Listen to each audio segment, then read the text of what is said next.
So it sounds like you're saying that the biggest change was the rising standard of living, the rising economy. That's the human factor that causes the changing use of the land. Absolutely. And of course, there's all kinds of well-known factors, nationwide factors, of why the economy boomed after World War II. Were there any local factors that were different? Coming of IBM, I'm not sure. Oh, I mean, I think that, yeah, IBM had a huge impact. I mean, that was, you know, that was kind of a factory, you know, completely out of scale with anything else that had happened in Vermont. We still don't have a whole lot to rival it. I mean, you know, IDX, which is now like General GE, you know, that's pretty big. There are a few other really big ones, but I think that was, you know, that really led toward a lot of suburbanization, because all those workers, all those sort of high-tech kind of workers needed housing, and so, you know, that led to a lot of growth, you know, and, you know, you get all these like suburban tract houses and things growing up very much as a result of that, and that certainly would have had an impact in South Burlington as well as in Essex and, you know, that whole area. So even though much of Vermont has not been suburbanized, South Burlington did, as a result of kind of being close to a growing Burlington and a growing area of employment that was not agricultural? Mm-hmm. Absolutely, and I think that South Burlington in some ways kind of fell between the cracks, you know, because there was a real downtown and community sense in Shelburne and Shalott, places like that, and there's a real downtown, very you know, a very successful downtown in Burlington, there on the lake, and you know, in some ways South Burlington was just kind of the filler, you know, it was the kind of the fill-in. It was where the other communities kind of crept in from each side without, you know, really having a strong core, and so it's going to be interesting to see how South Burlington meets the challenge of creating that now, because there are certainly enough people living there to have a really vibrant center, I think, if they're given that opportunity. And I think taking that concept together with the cars, the King car, as you say, one of the jokes that we've had in this project is all roads lead through South Burlington. You know, yeah, it's true. Between Wilson Road and Shelburne Road, yeah, it's the place that people pass through to get between Burlington and their homes. Absolutely. There's sort of a sense of where are we now? You know, are we in, wait, when did we go from Shelburne into South Burlington? When does Burlington, you know, you don't even really quite know which one you're in when you're in South Burlington. Yeah, but you know there's something different, because when you're in Shelburne on Route 7, there's farmland. Yeah. And you get in South Burlington and there's car dealerships and plazas. So it's a very different kind of Burlington. Absolutely. What does that do to a...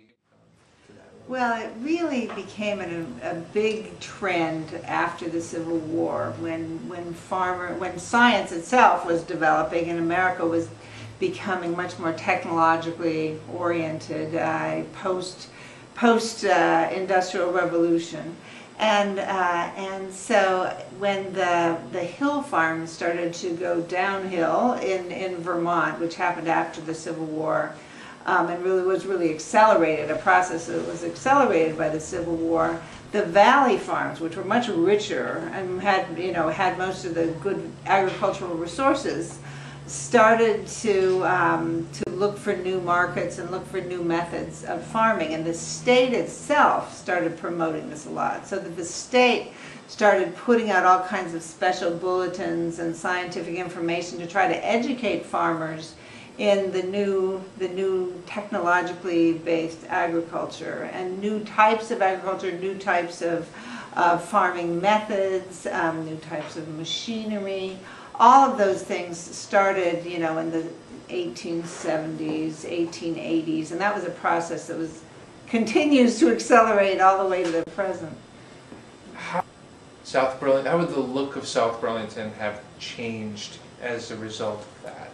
Well, you know, it's very interesting. I have elderly friends from Vermont who describe driving to Burlington, you know, in their lifetimes, you know, since cars, you know, in the 1930s, 1940s, and talk about the farms of South Burlington and how they used to drive past all these pretty dairy farms and apple orchards and all that kind of thing, and that, you know, you got virtually into downtown Burlington before you got out of the farms. And so obviously it was a very rural area, and I think that that certainly 100 years ago, you know, in the you know, at the turn of from the 19th to the 20th century, it would have been, you know, almost completely deforested farmland. It would have been very open, and there would have been a lot of smaller farms, some of which would have been very old farms, you know, would have been from the early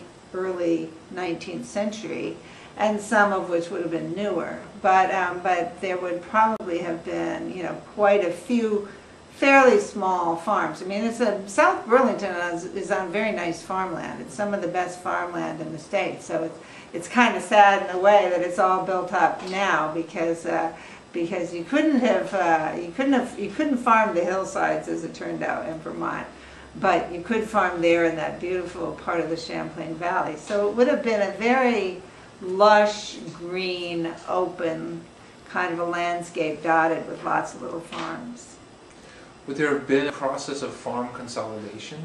Oh, absolutely, yeah. They would have After been getting larger. I mean, you know, smaller farms were going out of business, and as dairy became the big, you know, I mean, the early farms in South Burlington would have been mixed agriculture. They would have been kind of subsistence farmers where people had a farm and they raised a lot of their own things. So they might have had a couple of pigs, they might have had a couple of cows, you know, they might have had a few sheep, you know, and they might have specialized a little bit, like we do wool, or, you know, we do dairy, but they would have had a little bit of everything. And that's what really started to go by the wayside in the late 19th century. They just couldn't survive farming that way. You couldn't make any big money subsistence farming. You had to specialize.